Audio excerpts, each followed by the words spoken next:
Welcome back to Conversations. I'm Bill Kristol. Very pleased to be joined today by longtime friend and colleague, Jonathan V. Last. Worked together at the Weekly Standard for over 2 decades, I guess. 22 years. Unbelievable. Good years.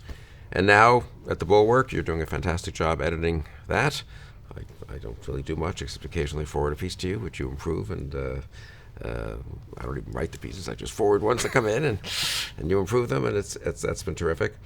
On the side somehow, while dealing with a million current events, you wrote a terrific book, 6 years ago, I think? Yes. 2013, Yep. What to Expect When No One's Expecting, America's Coming Demographic Disaster. And I thought we could take a little break from all Trump and everything else and talk demographics, which are important underlying facts. The most important thing in the world. Is it, yeah, you think? Basically. Well, Yeah. Moynihan used to say that demography is destiny. I always slightly rebelled against it, but I don't know why. It seemed like it was taking away too much power from us, you know what I mean? Destiny is too strong a word. What I always say is that demography sort of shapes the contours of what's possible. That's if good. that makes sense. I think of demographics as like the tectonic plates operating under everything else. Yeah. And so you have economics, you have culture, you have politics, all those things happening. But the shape of them is always influenced in a very deep way by demographics. And you can go too nuts on this. Like you can become like a numerologist who's like, but if you look at the number 7 and you think that it's everywhere.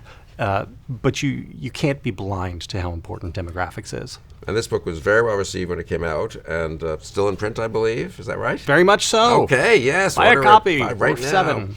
You should, and I thought what we would do today is let's walk through the argument, which was surprising at the time, though I think widely accepted once people looked at the data you marshaled, and then let's update it 6 years and tell me what the real situation is. So basically, I'll let you explain the book, not me, but when I was in college and grad school, it was the population bomb, and that was going to change everything, and everything was spiraling out of control in terms of the numbers of people on the planet and the country and everywhere else. And that was in the 70s, and 45 years later or so? Yeah. I think it's maybe 50 years later, 40 years later, whatever, you wrote this book, and what did you find? And I was right. You were right. And they were not. Yes. So here's what happened. So Paul Ehrlich publishes in 1968 The Population Bomb. And he says that within a couple years, so he is not projecting far out to the future, he's saying just in 24 months or so, hundreds of millions of people are going to starve to death. Overpopulation is going to ravage the planet. There's no escaping it. There's nothing we can do. In his book, which is insane, and I would say if you read it, it is just superficially and obviously insane. It turns out to not just be wrong in every particular, but is wrong at the moment when the exact opposite is happening. So beginning in about 1966, fertility rates and birth rates around the developed world start falling off a cliff. And all through the years, those intervening 45 years, when in popular culture, everybody was worried about the population bomb and too many people and overcrowding and environmental disaster, all serious academic demographers were looking at the exact opposite question, which is to say they were trying to understand the full scope of fertility decline, where it was happening, why it was happening, and how far it was going to go. And so you have this total disconnect between the academic world but it's the and the popular culture popular really world. bought onto the Ehrlich thing, 100%. even if not maybe quite as insane a version of it. But you think the academics, in the academic world, it was pretty clear pretty early that was not the case? Very, very clear. That they just didn't bother to tell the rest of us, or no one wanted to hear it? Nobody wanted to hear it, right? Yeah. I mean, Paul Ehrlich was on The Tonight Show. Johnny Carson would give over a whole hour of The Tonight Show to Paul Ehrlich, who, it is always worth repeating, was not a demographer. Like he was an entomologist, so he studied butterfly population. So his entire worldview was based around the dynamics in butterfly populations. And everybody just sort of accepted that.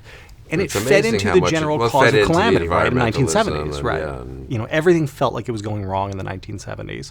And this felt like part of that. Okay, so what's the truth? So the truth is that beginning in the late 1960s, across the developed world, birth rates started going down.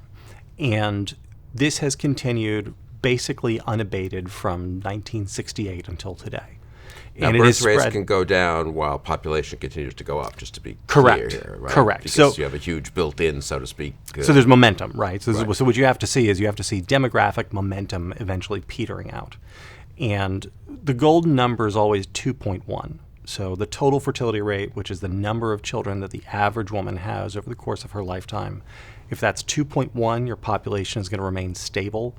If it is above that, population grows. Below that, population declines. And so the way population momentum works is you have to wait for the last above replacement rate generation to die before the numbers shrink. Does that make sense? So it's growing. If you had a faster, higher fertility rate in the 50s and 60s, Correct. you're going to still have population growth in absolute numbers in the 80s and 90s. Correct. Because they had more kids, and so there's still another, And all those people are still alive. and there's another echo boom of those kids, I guess, also. Yes. But at some point, you tip over, and the actual fertility rate starts to drive. Correct. Yeah. So we've been below replacement in America now since the early 1980s, late 1970s. When I wrote this book 6 years ago, the fertility rate in America was 1.97. Today, it's 1.80. That's not a huge decline, but it's a serious decline in a very short time. And the context of it is in important. 6 years, it's gone Yeah. from one. But that's a big decline. I mean, these numbers sound like they're close, Right. but of course, 0.17 on a basis of 1.9 is 10% roughly. Correct. Which is a pretty big change in less than a decade. It is. When nothing much was happening in a certain way. It was not like we were in the middle of a Well, depression. no, but something was We're not in the happening. middle of a depression. Right. So the optimistic view back when I was writing the book was fertility rates are artificially low right now because of the Great Recession.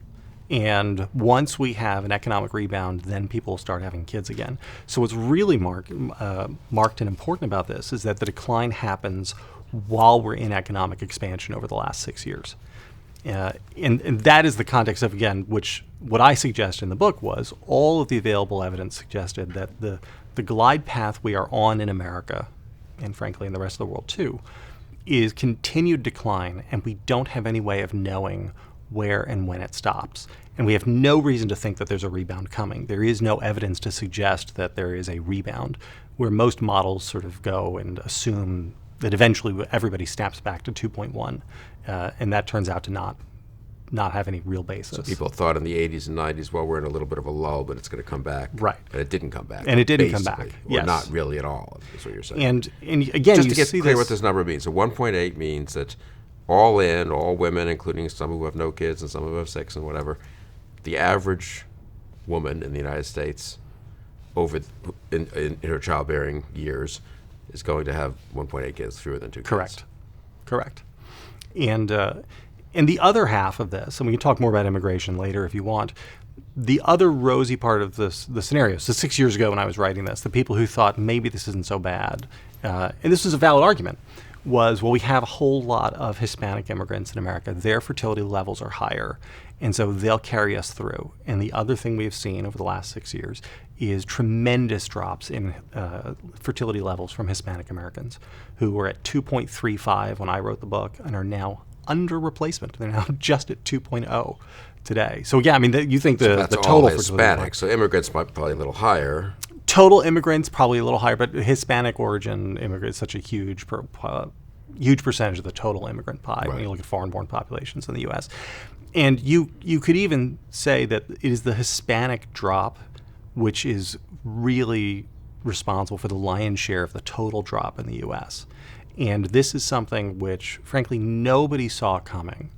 If you go back 20 years, the fertility projections in the U.S. were predicated upon the idea that recent Hispanic immigrants in subsequent generations would stay at more or less the same fertility patterns of their parents. And that has not been the case. And what you've seen is they've assimilated very, very quickly in terms of following the fertility patterns of native-born Americans. And has that generally been true in the developed world? My sense is that everyone assimilated faster than people thought to the modern world being low replacement rates. So it's true almost everywhere. So this is the bigger story about this when you look outside of our borders, Right. is that this is happening almost everywhere. I think it's 97% of the countries in the world are on a declining glide path for fertility. There's a handful of places, typically in high conflict areas like the Stans and Uzbekistan, Afghanistan, a couple countries in the sub-Saharan African region which still have elevated fertility rates that have not fallen yet. But everywhere else, from China to Germany to Japan to Greece to Brazil to Mexico, Iran, everybody else's fertility rates are falling. And it is a global phenomenon which has some common causes, which are the same country to country, and some unique causes which are unique to the situation politically or economically or culturally. But if it's happening everywhere, it sounds like it's a modernity thing, a technology thing, birth control and so forth, a culture thing. It is. Women not thinking of themselves primarily or uniquely as mothers and et cetera, a modern medicine thing where if the kids survive, you don't need to have as many, you want to have as many kids. You don't need to, so to speak. I mean, the single biggest driver in declining fertility is the decline in infant mortality, which is a great thing, right? Nobody thinks this is bad. Right. But you see, as infant mortality suddenly tightens up in the early 1900s, you see, again, people just everywhere stopping having as many kids because you don't have to have 10 kids to get 6 of them to survive.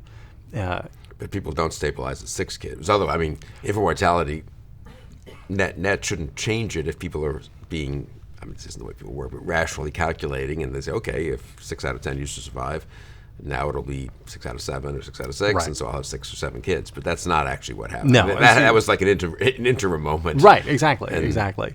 So what we have then is the large-scale factors, the things that affect basically everybody. Higher rates of women's education. More education women get, the lower fertility rates get. Availability of contraception. Concentration in urban areas. There has, as long as we've been measuring fertility patterns everywhere, whether it's in the Roman Empire or early U.S. settlements, the people in the countryside always have more kids than the people in the cities, whatever city and density means at that moment. So all of those things are true, but then you have particular causes, for instance, in the Soviet Union. So this is something that was unexpected. When the Berlin Wall fell, you would have assumed, or maybe you wouldn't have, but I would have assumed that Russian fertility, which had been depressed all through the Soviet era, would have increased. Yeah, one would have assumed. Yeah. And instead it dropped precipitously. I think almost nobody could have predicted that. Wow. You have the one-child policy in China, which drove Chinese fertility down from already a very rapid decline to truly bad levels. And it has not, even though China has now, since I wrote the book, has done away with the one-child policy. I said in the book, it was funny, one of my gripes in the book was that there's always environmentalists and foolish people in American public policy who praise China's one-child policy without realizing how bad it was for China. And in the interim, China realized how bad it was for China and has done away with it. And it hasn't made a difference. We're not seeing any increases in Chinese fertility. Now let's just walk through the numbers briefly, both in the U.S. and the world, because you do have this built-in lag, I guess you'd call it, which has meant that population has gone up in this country and has gone up around the world, and has gone up in most countries of the world, I guess, the large majority. But when do we start to tip over? So I guess there's an immigration issue, but let's just say if you leave aside, or just hold immigration constant, I guess, in different places. Right. What is our situation first in the U.S.? So we're at 330, whatever we're at. So we're at 330 million now. It is difficult to tell when our population tips over because of immigration. We have such massive amounts of immigration that it's hard to know, right?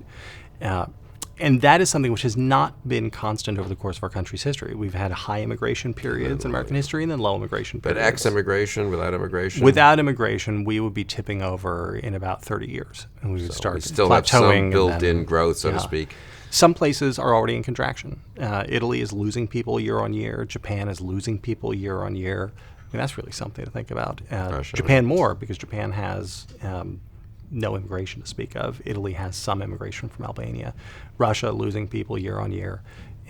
Germany, maybe, I think. Well, so Germany has a lot of immigration too. So Germany is bringing in not only this sort of historical legacy with Turkey, where they bring in a lot of Turks, but they've also brought in a lot of people from the Syrian refugee crisis. Anyway, so the bracketing- EU has all the big picture of this. The models the EU uses say that we think by the end of the century, so in another 70 years or so, world population tops out.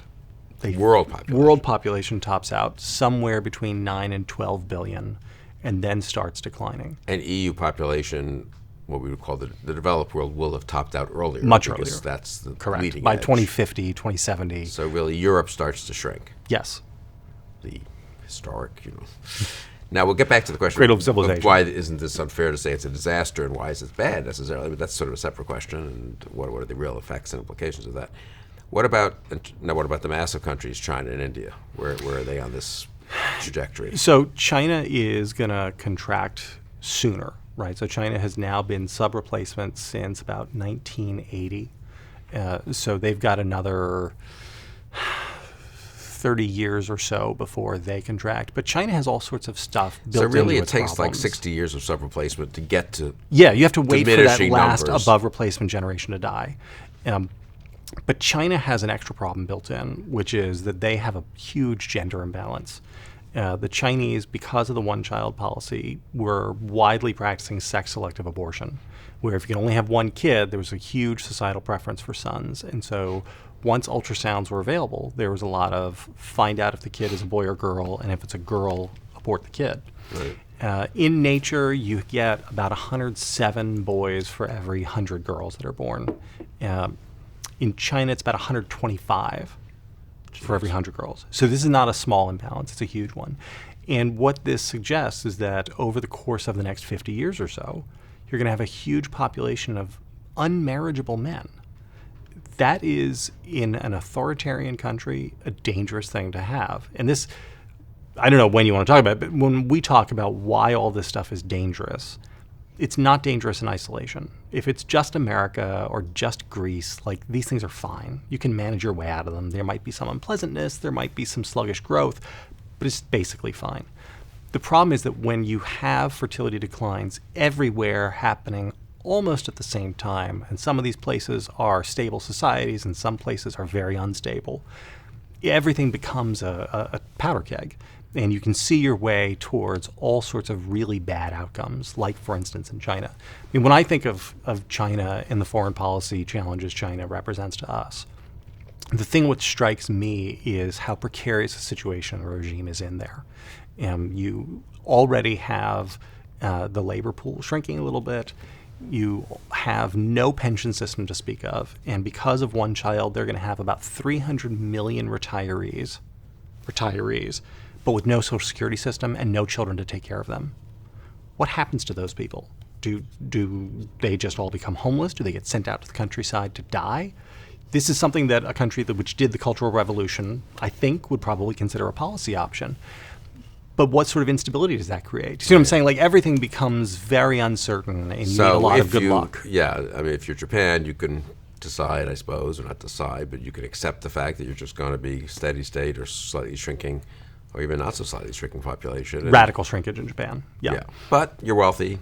You handle it. More That's money right. goes to help take care of old people, but whatever. It's it's just a social security. It's an accounting question more than or a budget question more than a fundamental question. Maybe at some point it does become fundamental. I guess that would be so. Well, let's get to the. So that does get to the broader implications. India, though, just for another place that when I was in college and grad school was that was Right, just the population endless, explosion. Yes, in India. endless power would lead to terrible things, etc. Out of control. They're heading the same direction as everybody else. And again, they also have a sex-selective abortion problem, so they have more men than they know what to do with. Even the poorer parts of the world, Africa and most of Africa, not sub-Saharan Africa. Again, one of the things you see is that, and this is a good, on the credit side of the ledger, one of the good things you see is that countries with declining fertility rates tend not to be especially belligerent. So if you've got a population of a total fertility rate of like 1.7, all things being equal, you tend not to be a belligerent. Places where the fertility rate is very high tend to be places like Yemen or Afghanistan, where there is substantial long-term conflict. And you could even see this as literally making enough sons to run wars. I mean, this is kind of how things are there. So yeah, great. Okay, We're doomed. So it all tips over gradually over the course of the next whatever years. So it does feel to me like it's a huge difference when you actually start shrinking the population as opposed to slowing the rate of growth of the population. Yeah, well, and that's because of what happens when you shrink the population. So it's important to understand that the undergirding all of this is the age structure of society. So I was thinking that we need to get to that next. Yeah. So how does that look different? Okay, so think about what if I had a whiteboard, I would do this for you. We have what are called population pyramids. So graphs which show you the population in bands of age. And in a normal, let's just call it a steady state society, 2.1 fertility rate, it's going to kind of look like an obelisk, right? So you have the same number of 5-year-olds as 10-year-olds as 20-year-olds. Right. In your 30s, you start going in a little bit because, some people start dying a little young. In the 50s, 60s, 70s, starts going in, and then it really kind of comes to a point as more people die off. When you wind up with sub-replacement fertility rates, your pyramid gets inverted. And so you wind up with fewer people down at the bottom. Just to be clear, for most of history and most of world history and most of U.S. history, the pyramid was pretty... For most of human history, what's the right word? The pyramid was at an angle like this, yeah. right? So, I mean... Many more young people than old people. Yes. So, we had total world population in 1750 was about 800 million people. And what happened, the real population explosion came from death control. Right? Just the idea of being able to take lifespans and move them out from an average of about 35 to where we are today, which is where it's like 70 or so. And so that is what has changed all of the total population numbers. So when you look at the inverted population graphs, you see, again, fewer people in those working years and youth ages, and then lots more people at the top. And so when you look at, say, Japan, it really does look like an upside-down triangle. And you wind up with many more people in their 70s, 80s, and 90s than in their teens and 20s. And that points the way to all the problems, right? Like what happens to your economy when you have so few people working?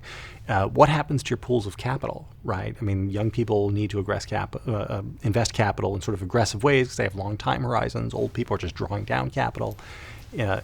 What happens with Social Security or whatever your country's version of Social Security and Medicare is? Or even cultural dynamism and markets. I mean, in some ways, for better or worse, maybe some people don't like it, but the whole modernity seems to have depended on a sort of the youth having a lot of buying power to drive change, whether it's technological or cultural or popular music or whatever. That starts to change pretty radically if if there are many more 70-year-olds than 15-year-olds. Correct. And there is, again, the rosy view of this has long been, well, don't worry about it because technology is changing so fast. The old people are still going to be able to be economically useful for longer. And I understand the roots of that, right? As you are no longer in an industrial society, you could say, okay, well, a 70-year-old might not be able to work in a steel stamping plant, but they could work as a computer programmer.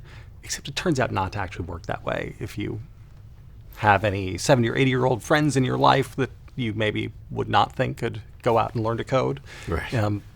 It just doesn't work out that way. Right. So you think it leads to economic slowdown, and there's a lot of evidence of that, I suppose. Tons of evidence of this.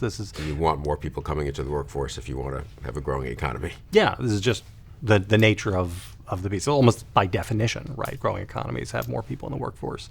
And you see this in Japan, for instance, Japan is an interesting model for this because they hit their tipping point so early. They were sub-replacement by like 1950. And because they have no immigration, they are like the perfect little lab experiment for what everything looks like. And remember all the stuff in the popular press about Japan's lost economic decade in the 90s, right? So we're now in like year 30 of the lost economic decade.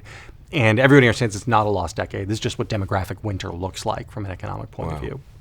So all the talk about the central bank making this mistake. That turns out not to have been the case. So demography is fundamentally important in this respect, do you think, for the economic performance? And on the more cultural, well, that's interesting. So we're all going to kind of go in that vague direction of economic slowdown? Probably, yeah. Now, they have a lot of Certainly innovation, I developed- suppose. I mean, sort of, in Japan.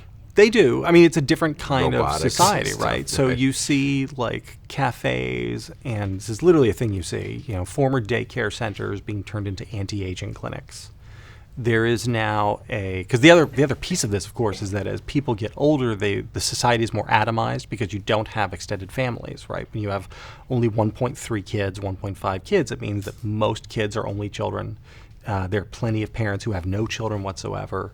And that changes society too. Very few aunts, very few uncles. Japan has seen the explosion of what they call lonely death syndrome, which is where old people die alone in an apartment and nobody knows they've died because they have no connections.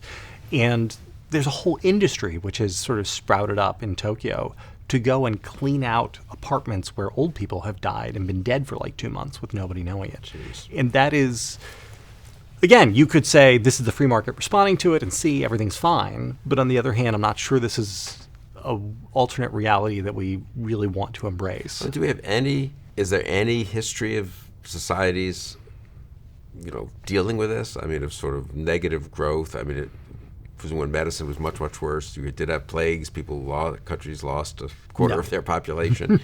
I mean, you don't have much. We don't have much of it. Much historical evidence to sort of what this kind of society, culturally, economically, politically looks like. We have seen population decline a few times in human history.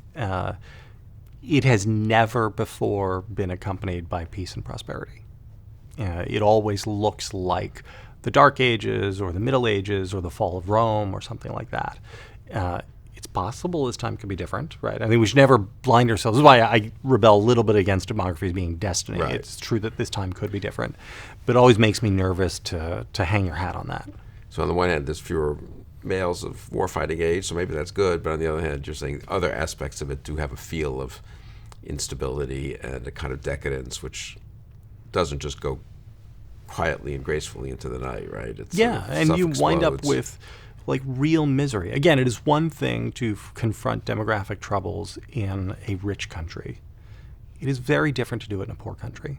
If you are in Nigeria or some parts of South America or many parts of India, that is a human tragedy at a scale that I think, don't want to think about. It's so interesting because, of course, it's the opposite of what everyone's thought all these years, which is if only they could get their population growth under control, they could actually accumulate capital and educate people. But if you're going to have 9 kids, I mean, that's just it's just keeping you at the poverty line forever. But it's in a way you're saying it's more. Well, there's a truth to it. The problem is it's an overcorrection, right? I mean, one of the things, when people complain about me, they say, "Oh, you want everybody to have 6 kids," and I say, "Look, it doesn't matter what I want. Right. I don't want anything." But in terms of developed countries which have adopted welfare state-like plans to have social safety nets to take care of people, you cannot make those plans on a declining population. Maybe you don't need a growing population, but you at least need a steady state, right? If you could just keep fertility around replacement, then you could actually stand up some sort of system that maybe the taxes are higher than we would like, maybe the benefits are lower than we'd like, but you can make rational calculations that are sustainable over the long haul. You just can't make that when fertility rates are going in the other direction. Because, again, that age pyramid messes everything up for you. Which leads to the obvious question, how much ability do we have to influence this? These things So seem to this kind is- of be driven by things beyond normal political control. No one decided that I know of in 1966 or 68, let's tip over the fertility rate here. And, you can look back and say this happened, that happened, birth control, cultural changes, women's role. I mean, many things happened that led to it, undoubtedly. But it doesn't seem like it's either. Well, how susceptible is it to either public policy changes or even massive cultural changes? Or is this stuff, once it starts to happen, have a certain self-reinforcing character? So the answer is both, and I'll unpack that a little bit. There is an extent to which birth rates work as a ratchet with public policy. You can push birth rates down if you want to. China showed they could do this. India showed they could do this. Singapore showed they could do this. If you are an autocratic government who is willing to kill people and burn down their houses and have them fire them from their government jobs, you can force people to stop having babies. it is not clear that you can force them to have more.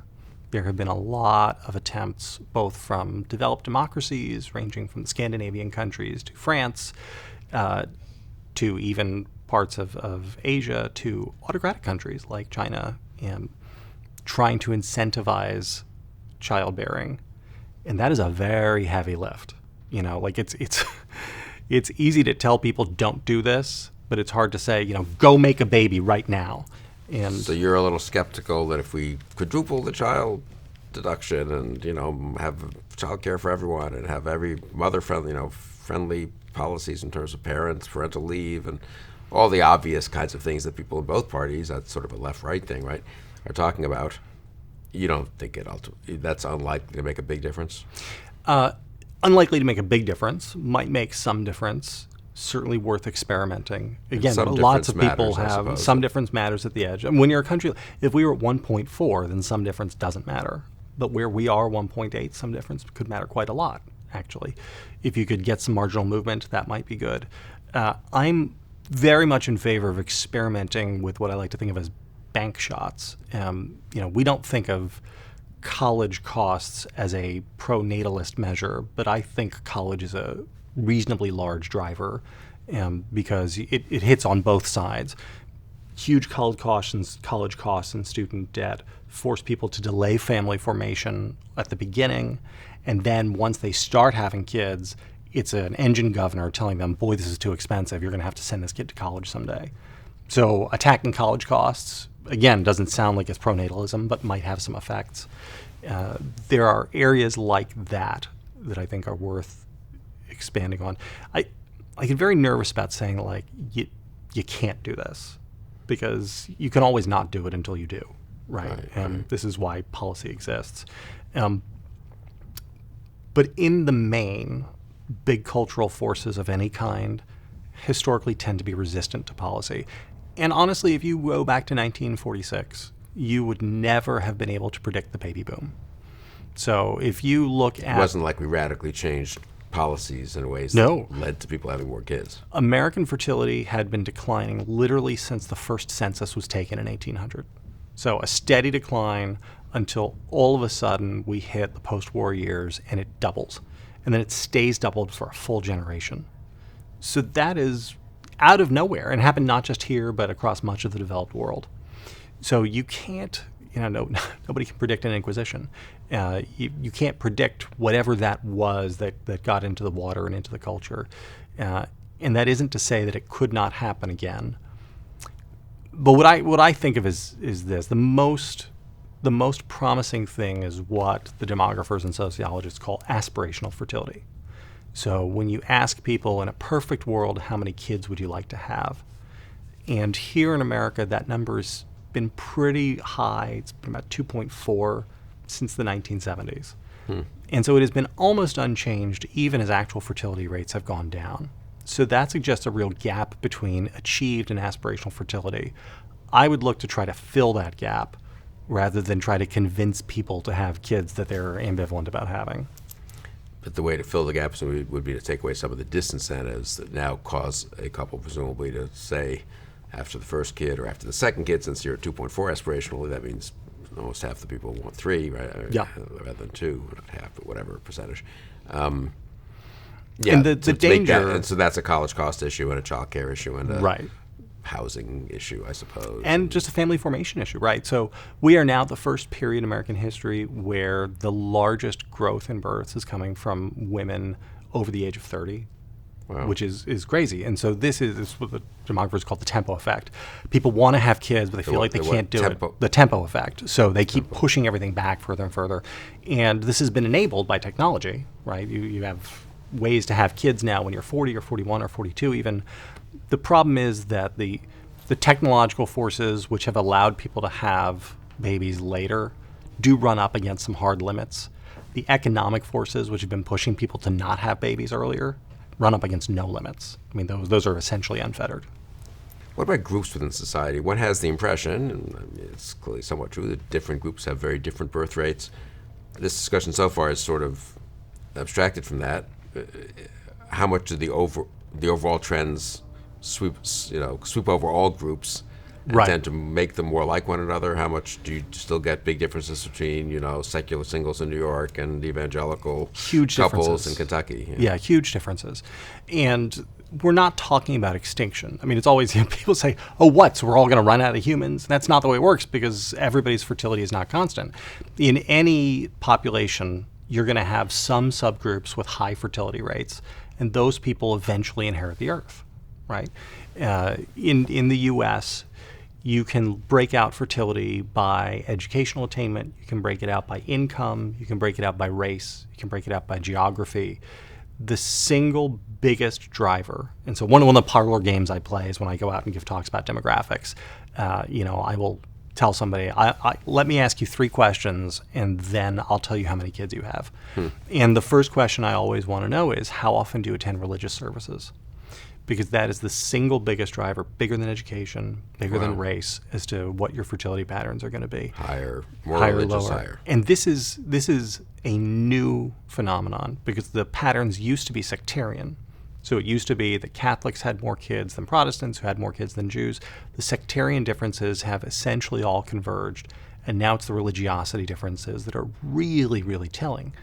I mean, 1.6 is the total fertility rate for people who don't go to church at all.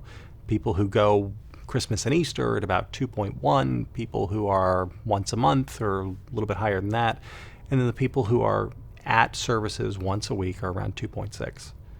So you see very real patterns that I think wind up being suggestive of what you meant when you said, are there cultural differences at play here? Because I think that's what religiosity is really about. It isn't about the textual commandment of any one religion. It's about a cultural view of one's place in the world. But even among the religious, that's gone down. I mean, there has been, the overall trend Yes. remains down. Yes. So it was once 3 point something, and now it's 2.6, whatever. Correct. But it's still much higher than. Still much higher. So it has big effects on the internal composition of a society, of politics. So Eric Kaufman, a very smart professor at Harvard, wrote a book just about this called "Shall the Religious Inherit the Earth?" in which he's looked at all the data, and so he looked at the pass-on rate of religion from parents to that kids. Would be a question. Maybe the kids with the religious don't remain religious, then it doesn't. Right. So the pass-on rate is actually amazingly high. If you are a parent who wants your kids to be religious, you can do that pretty much. The attrition rate is actually surprisingly low, and then the fertility differential between non-practicing and practicing. And what Kaufman suggested was that he thinks it's possible that we are kind of living in the high water mark of secularism in America, in that we are likely to become a slightly more religiously orthodox country over the next 50 or 60 years. And it's funny, it's people on the left don't want to hear that, and I don't fully understand why. So my buddy Phil Longman, who is one of the smartest guys in Washington, who wrote the best book about demographics, and who is himself a progressive lefty, wrote an essay in Foreign Policy, I think, essentially saying that patriarchy is going to win unless liberals have more kids. And he was practically stoned for it.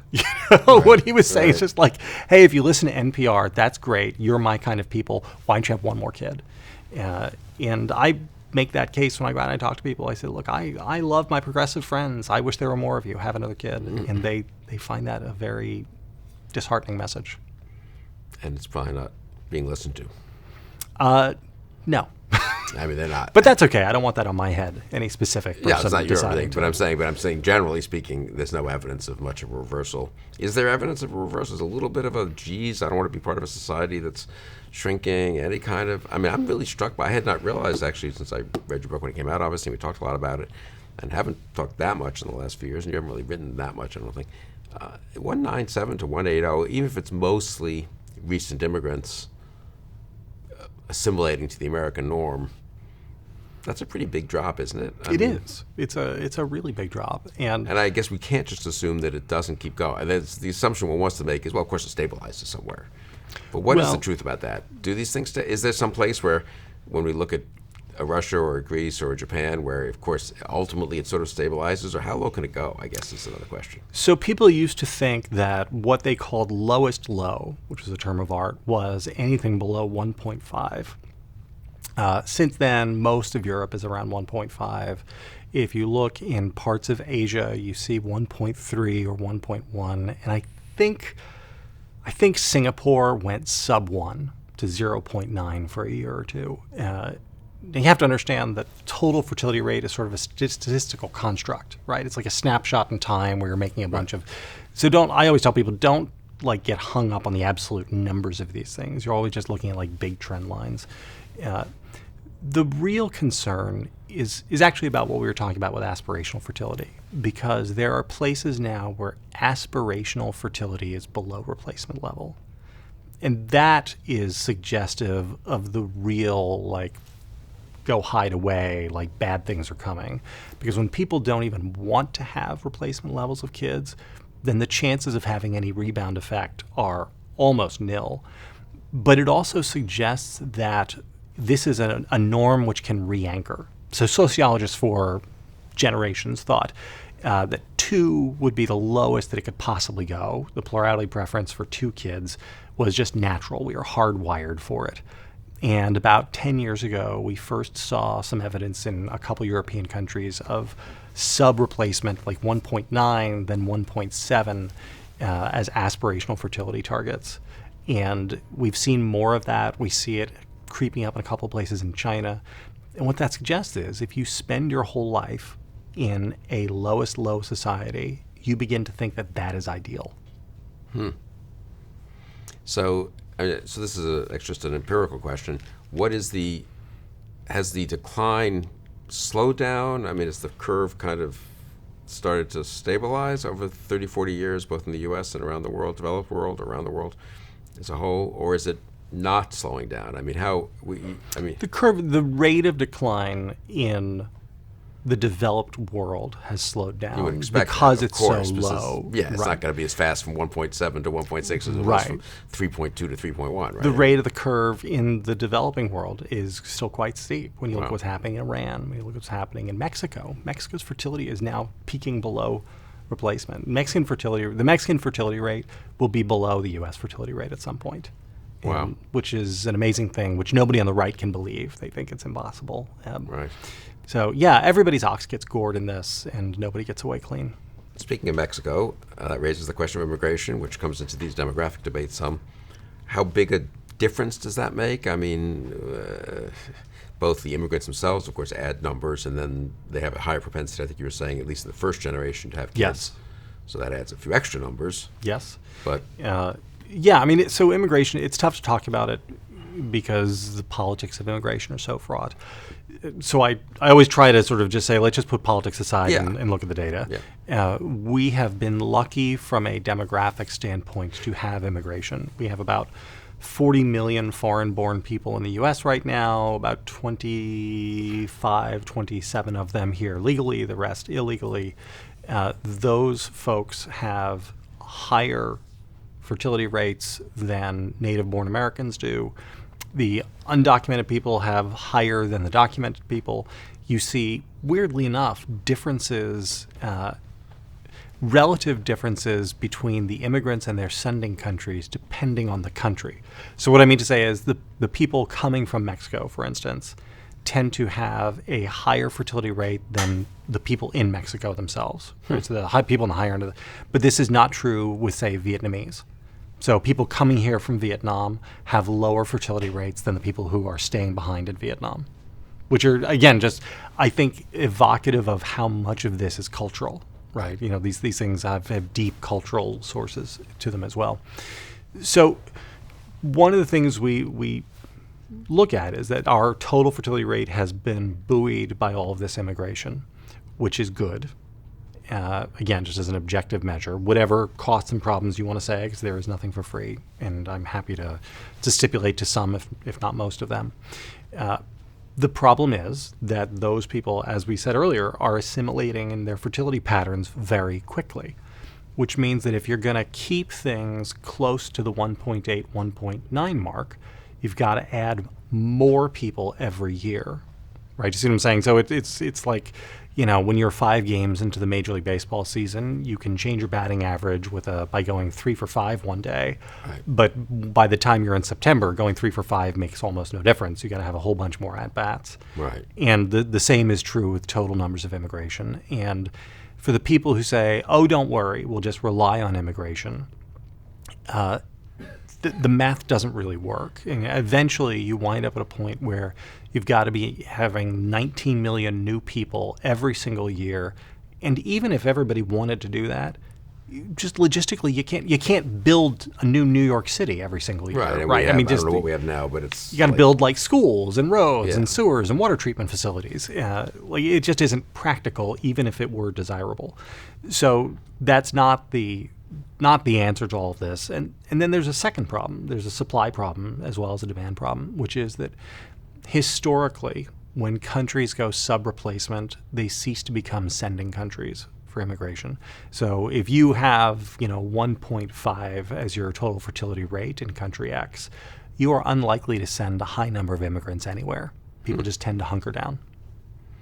Or maybe the opportunities are good enough in that country because there's not that many people competing for Right. all these jobs and positions that you think, Yeah, okay, I'll be fine here. Whereas if there's a huge glut of 18-year-olds or 15-year-olds or 10-year-olds, you go or your parents send you off to somewhere more promising, right? Yeah. One has that impression. That was the case Yeah. with a lot of American immigration, Irish, Italians, Jews from East Europe and so forth, sort of that's interesting.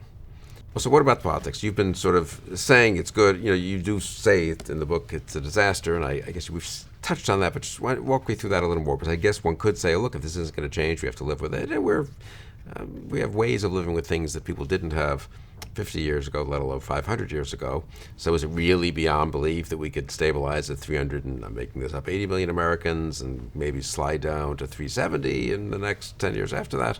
In 2090, and that's not going to change anything much. And the same in other countries, and we'll peak out at 10 billion people in the world, and that's still a heck of a lot of people, and it's a lot more than there were.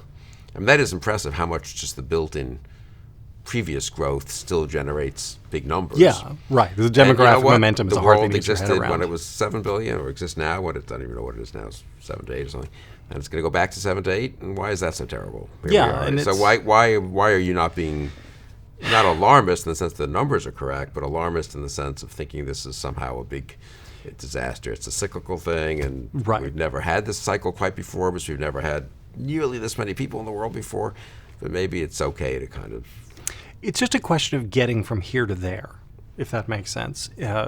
From my perspective, all the dangers are in the transition. I see. Because a world of 8 billion is not worse than a world of 10 billion. It's just Right. different. Right. The danger is going from 10 billion to I 8. see. Okay, that's good. Is So explain that. That's a period of global instability. And again, as I said, and I should say it again because I can't underscore this enough. If this was just an American situation, if this was just Mexico, if this was just Japan, I would be totally sanguine about the entire thing. I would say, okay, great. So we are going to reform Social Security and Medicare, and it's going to mean that a bunch of older folks take a haircut, and it's going to be unfair to them, and a bunch of younger folks have much higher taxes, and that's going to be unfair to them, and economic growth will slow a little bit, but fine, whatever, right? Nothing really is going to change. The problem, again, is that it happens everywhere, kind of like dominoes, and that some of those places are themselves inherently unstable, like Russia, like China, like the Middle East. So what happens if you have demographically caused instability in Iran, which is a thing we have already? You have demographic instability in China, rising power with a giant nuclear arsenal and a burgeoning blue water navy. You have demographic instability in Russia, an autocratic country which has designs on meddling in every place else in the world. And all of this is happening while you are going through the internal political instability of trying to rationalize, say, your entitlement system, which is a big just deal. To get clear, the instability, it could be cultural. Just people aren't used to this distribution of population. It turns from the pyramid into a diamond or into a reverse pyramid. And that has its own stresses and strains. But really, I think what you're saying, if I'm not mistaken, is that it's just on a pure economic matter. You have more. You're supporting more people who aren't working. People who are working are supporting more people who aren't working, and you're not having an added number of people into the workforce, which has all kinds of positive implications, basically, just in terms of actual gross numbers, producing more, but also in terms of presumably more people. More innovation. More right? innovation, because it's just if you have this is 5 million people who are right. 20 years old, some small percentage of them are going to make some technological breakthrough, and if you have 2 million people who are 20 years old, you're just going to have fewer, Yes. presumably. I mean, this is literally what labor economics is about, right? Right. Esther Boserup won a Nobel Prize for this. Because innovation is additive, right? You don't have to rediscover everything every generation. The more people you have, the more innovation you get. And so there are advantages. And that tends to, or throughout all of human history, the innovation stuff has tended to outweigh the costs of more people. So when you talk about political instability, what you're mostly capturing, not entirely, because there sort of might be just independent kind of cultural factors and also distributions of the gender, of the sexes, of men and women, as you were saying before. But a lot of what you're capturing is just pure burden on working people compared to more dependent people, smaller percentage of working people, which creates its own strains and entitlements and on social services. And on politics. I mean, look at American politics, look at European politics. This is the thing I got wrong about this. I think almost everything, I was right about almost everything in the book. Good. Certainly about all the demographics. I was wrong about the politics. My view, and I literally said this when I wrote the foreword to the updated paperback edition. I said, we amazingly enough, have reached a moment where both the left and the right in America have just decided that they are all in for the free market. They don't care to what extent the market makes it harder for people to have families. They don't care to the extent that the free market depresses fertility rates. They just want to go out and buy their new iPhones, and they're happy with it. And there is no break on this, and that's a shame. And like 6 years later, we have the left in America kind of rushing headlong is too strong, but at least flirting with actual socialism. And we have the right in America more than actively flirting with nationalism. And both sides have essentially rejected the free market to a degree which I never imagined. And I feel like the guy who said to the genie, like, make me irresistible to women, and I turn out to poof, and I look like Brad Pitt, but I'm a eunuch. Like, this isn't what I wanted when I said we should be a little more populist and open to trying to tinker around and make capitalism and the free markets more open to family life and people having kids. This isn't what I was asking for. And why not? I mean, apart from particular dislike of X populist or Y socialist, but I mean, why isn't this a good thing in the sense that people are now could have more of a discussion about what kind of society we want to have and what are the burdens on child rearing, and not just have a pure kind of let the market rip and don't worry about anything? Because, and maybe I'm wrong about this too, it seems to me that illiberalism is tied very, very tightly to these notions, these anti-free market notions on both the right and the left. Yeah. And people like me, who wanted a sort of more populist politics in America, thought that if we got a more populist politics in America, it would be run by Yuval Levin. Right. And it turns out that not only is that not true this time around, but maybe it was never possible. Maybe that's just a delusion, and that when you go towards populism, it is always run by demagogues and socialists and aspirational authoritarians. Yeah. So that's a problem. Yeah, so and it probably isn't even particularly good for population growth if you just get down to that. Well, it never has been historically. Right. I mean, so you sort of get the worst. You get the worst of all worlds. The worst of all worlds. You get the illiberalism without the benefits, you might say, of checks on the market or family-friendly policies. Yeah, I mean, when you look at the nationalists today who talk about demographics, they talk about it in the most idiotic way possible. As if they I'll say a word about that. I'm sort of never. They do say one could superficially think you should be. They read your book and they're learning a little bit from you, and you should be sort of pleased by some of this, even if they're a little bit simple-minded. But this is me with the monkey paws. I want everybody to pay attention to my book, and they do, but they only pay attention to the parts that are not especially helpful unless you put them in context.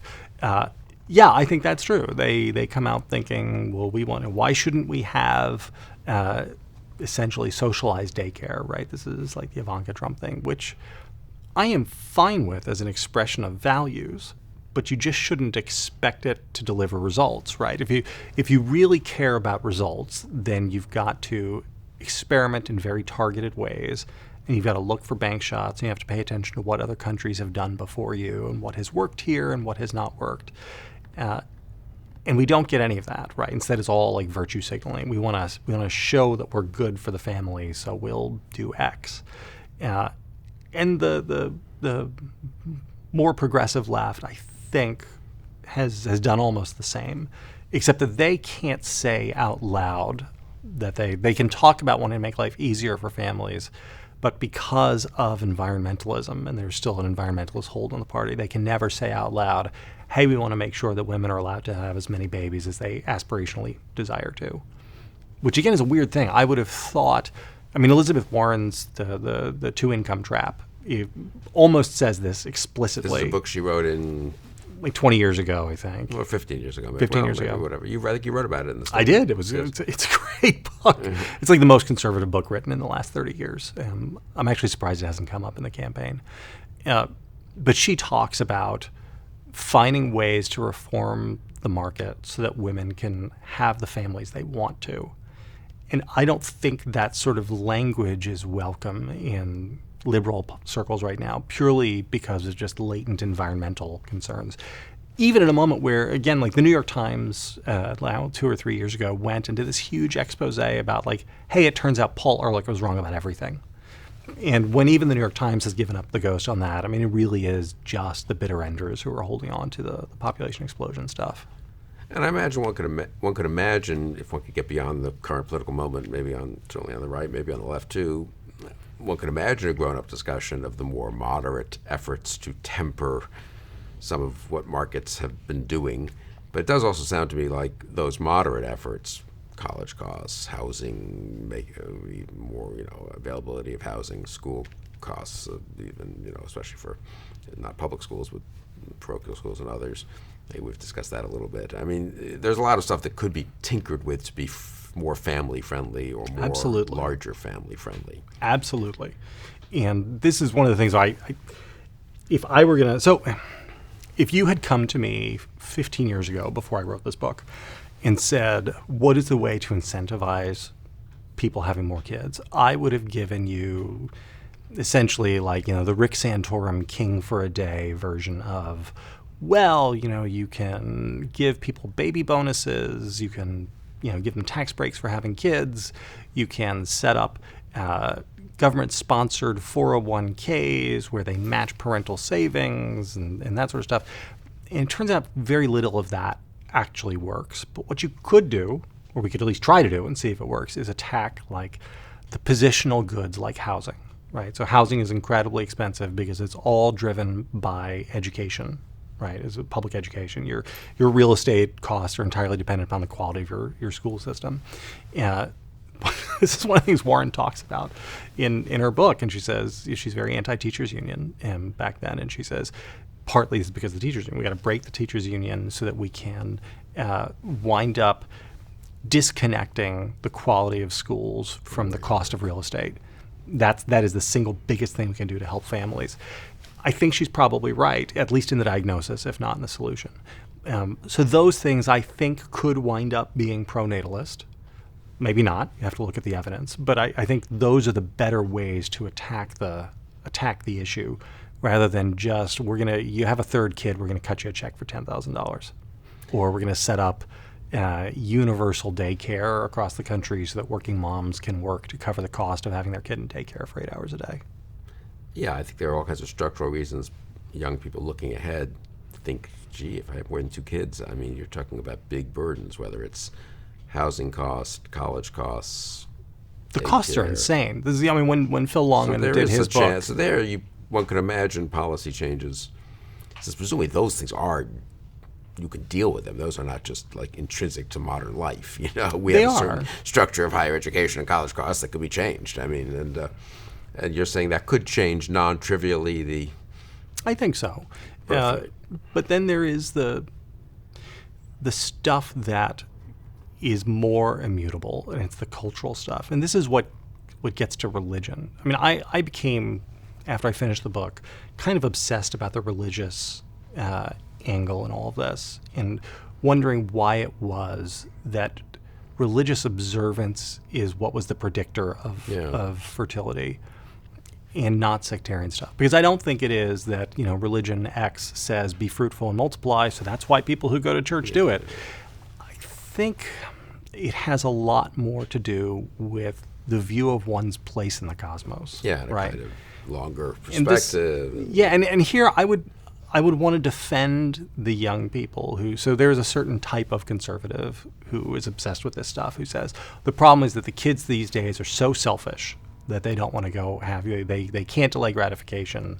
And I think that's sometimes true, but often very wrong. Like, think about what our high achievers look like. They work incredibly hard in high school because they want to get into a good college. They go to college, they work incredibly hard because they want to get into a good law school. They go to law school, they're busting their asses because they want to get a good clerkship or a good summer internship. They don't even think about engaging in the real world around them until they look up and they're like 27 or 28 years old. And it's not because they can't delay gratification or they're living a decadent lifestyle. No. They're living a very sort of highly focused achievement, even almost an ascetic lifestyle where they are focused on doing something.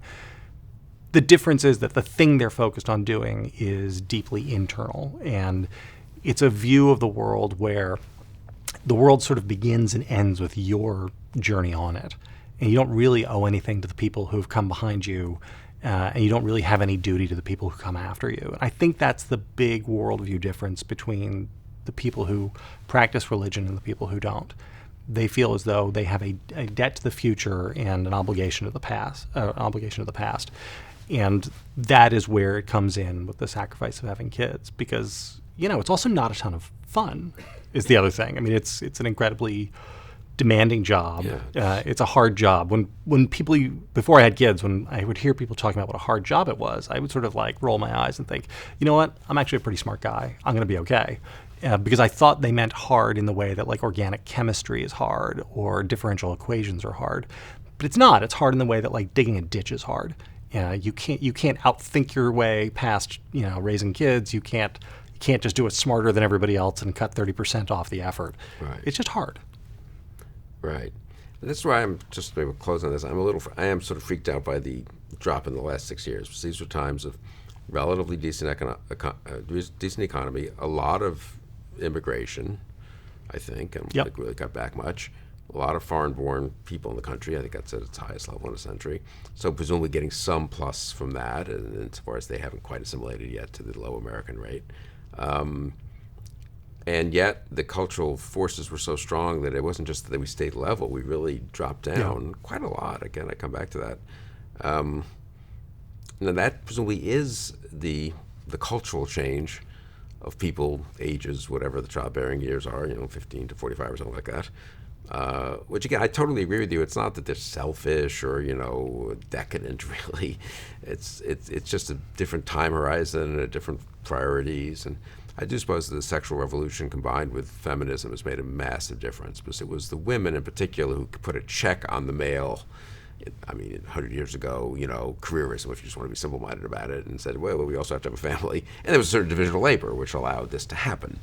And obviously with two-income families, as Elizabeth Warren pointed out, that's harder, and then one can try to tweak things to make it less hard, but you're in a different world than you were when this was taken for granted, I suppose, and when the gender roles were, in a sense, apportioned accordingly to a certain view of things. But unless you have some kind of, I don't think we're going to reverse feminism personally, and unless you have a comeback of, let's call it that religious point of view, by which I don't mean actual necessarily religion qua religion, but let's just call it a longer view of what you are here for and what you might want to leave behind, it's a little hard to see how much of this changes well, it's hard to see how it changes fast anyway, and it's even hard to see how it changes, period, I suppose, unless, It is, but on the other, as I said, nobody expected the baby boom either. So let me leave you with close with that. So what was that about, actually? I mean, so the baby boom seems to have been about the war, right? People literally just were away from the war. They had been confronted with like existential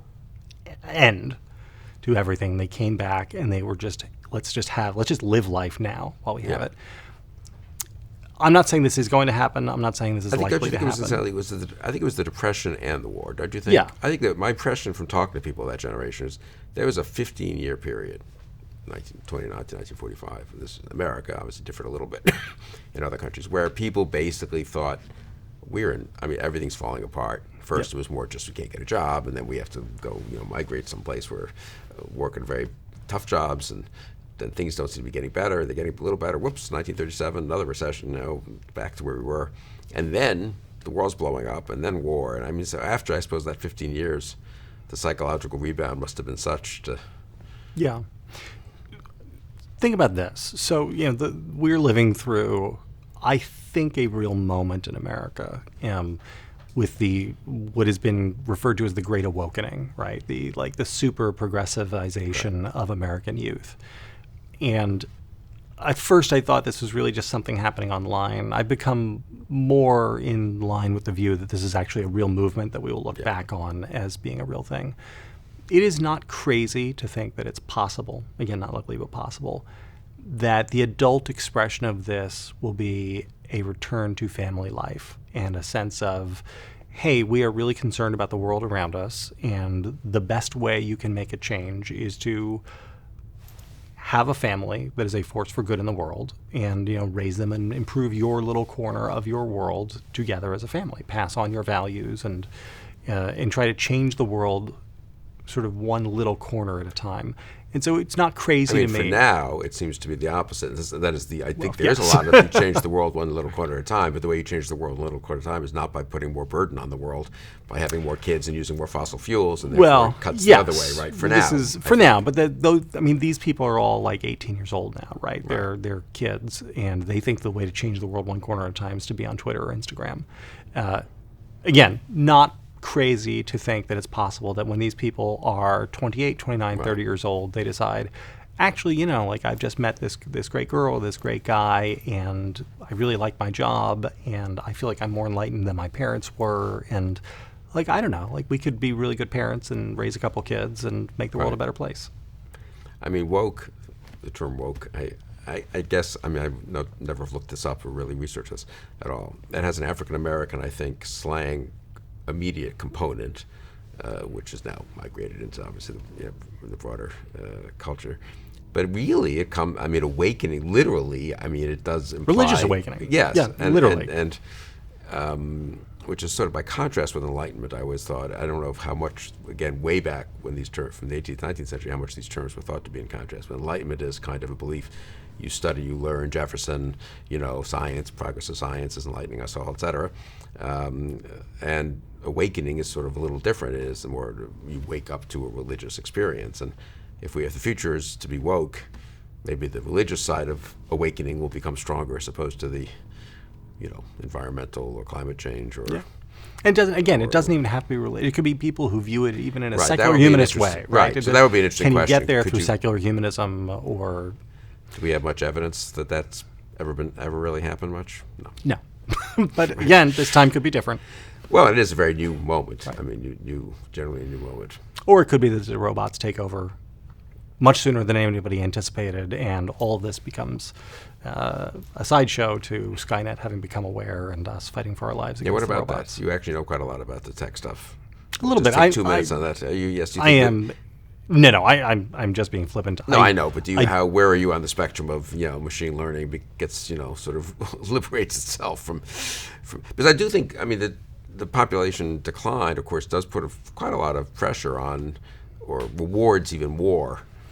Don't you think, technological breakthroughs of that kind? Yes, it does. And accustoms us to depending on that too, I would say, in a certain way, right? Yes, and the combination of the software with the hardware is, I think, worrisome. This is where the Andrew Yang universal basic income conversation becomes a conversation we actually should have in America. And you don't have to believe that Skynet is the future to be concerned about what the impact will be of automation, robotics, and machine learning and advanced intelligence. For us, I think the best case scenario is just that the transition takes a long time. If it happens over the course of 40 years, you can make small adjustments on the fly. If there is a big breakthrough that means everything changes within a decade, that's when you wind up with real dislocations and real problems. And in a democracy, the downstream effects of those, you can't just say, oh, well, that's just for this one sector of the population, right? It's just for truck drivers. That's not how, in a representative democracy, it works. If one large group of people has a problem, they become everybody's problem. And just to get back to you, to close on the actual substance, topic of our conversation, it's hard to see how that leads to, hey, let's have more kids.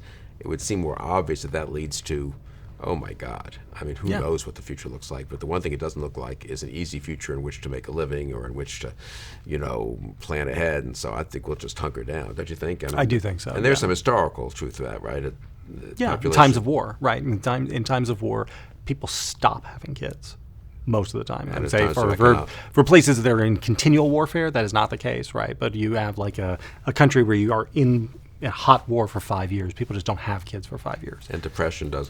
And depressions will do the same thing, yeah. So that's a little worrisome because we've had growth. And I come back to the fact that in a time of growth, in a time of pretty high immigration, we've managed to. Yeah, no, you're not supposed to go around saying we're doomed, but I think we're probably doomed. What an appropriate note to end this conversation on. Jonathan Last, thank you for taking the time and really for putting so much thought into this. And I hope you should write another book, but you should certainly write kind of a, where we are X years later, I think, because this conversation raises a lot of other interesting questions that you are more than capable of dealing with. I was right. The Jonathan Last story. That would be good. Yeah, that's always a good title. I'm sure the publishers really like that. Sell like hotcakes, right? Thank you for joining me, and thank you for joining us in Conversations.